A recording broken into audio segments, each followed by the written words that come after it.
kembang menur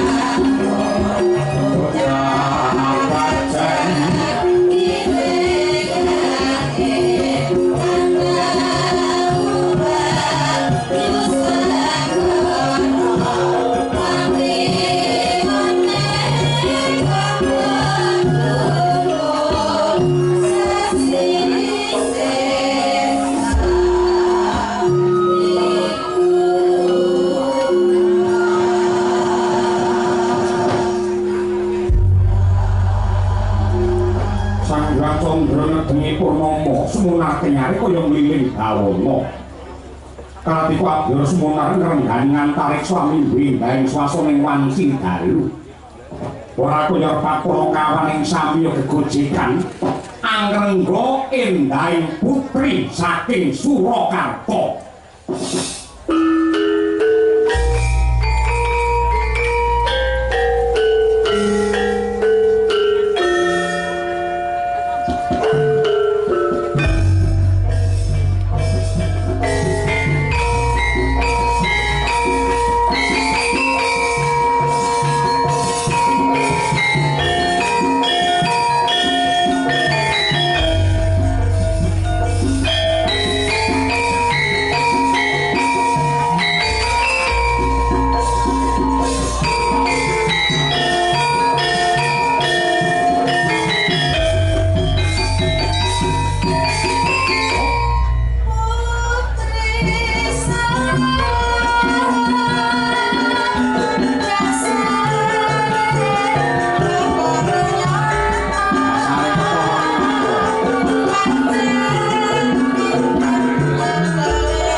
Endi? Putri endi?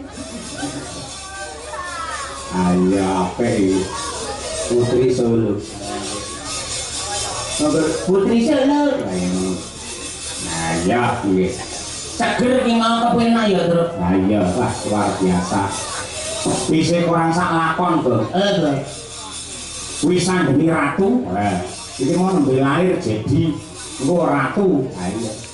Santai bae ora perlu kesusu. Isih sore. Iya. Sambil Tengah 11. Ning sing patut membanggakan suasana pada malam hari ini tuh. Aku sak kanca kerep resah ngopo ya ditangkapne wayang dadak semalam suntu anggere ban mingguan sing mirsani wis entek. Iya. Aku diskusi karo tak bagus karo kanca-kanca piye carane. Lah akhirnya awake dhewe menemukan buktinya terjadi di wilayah Wongkal Rejoso walaupun meh jam 2 sing nonton sing utuh. Tepuk tangan untuk penonton semuanya. Iya. Apa ya? Iki kira-kira sik semene iki ngenteni lakon apa ngenteni miken saliri. Ya jenenge wong mirsani wayang iki majemuk oleh majemuk. Loro jire nang ciluro Gending. Tegese iki mawarna-warna ana sing rawuh butuhe nonton bakul. Momong karo putrane wis jajal wis tuku dolanan kundur ngono ya eneng. Ana sing rawuh iki butuhe mung 1000 ngrungokne kleningan ki ana. Aku kleningan tok aku. Lah dari tanpa kleningan kok wayangan taun mboten seneng. Anggere kleningan rampung pidato wangsul ngono kuwi enek. Anak-anak sing mirsani wayang iki pancen kok omah ditekati. Dadi pamane tontonan pamane ana piyayi mirsani wayang kok ngagem sarung. Brukut kuwi biasane awet kuwi mirsani. Ya. Ana sing pancen mirsani babakan nggen lucon, nggen guyon, nggen goro-goro, nggen ora apa-apa kuwi pancen ya duwe hak dhewe-dhewe sing baku mergo niate penonton sing pirang-pirang kuwi mau sing beda-beda kuwi mau inti saline padha kabeh ya kuwi ikut bersama melestarikan seni tradisi jati diri bangsa wayang kulit. Lah kuwi. Allah ya. Heeh, ngono kuwi bangga. Wayang umure pira ya berabad-abad terus. Iya. Nganti seprene Nadiato biyen enek teknologi layar tancap. Iya. Wis cilik sing disetel filme Roma Irama. Judi jreng ngono kae. Bar kuwi saya bengi terus Joko Sembung. Musuh karo apa kuwi jenenge kelelawar kae. Iya, karo londo-londo ya overdom Jaka Sembung ngono kae. Musuh saya bengi terus ganti filme Jet Li. Iya. Jet Li apa? Mecet ngono kuwi pokoke. Lah bareng saya bengi sing tak cilik-cilik wis do turu. Lah sing disetel ya kuwi titik toli delendeng. Titik toli delendeng.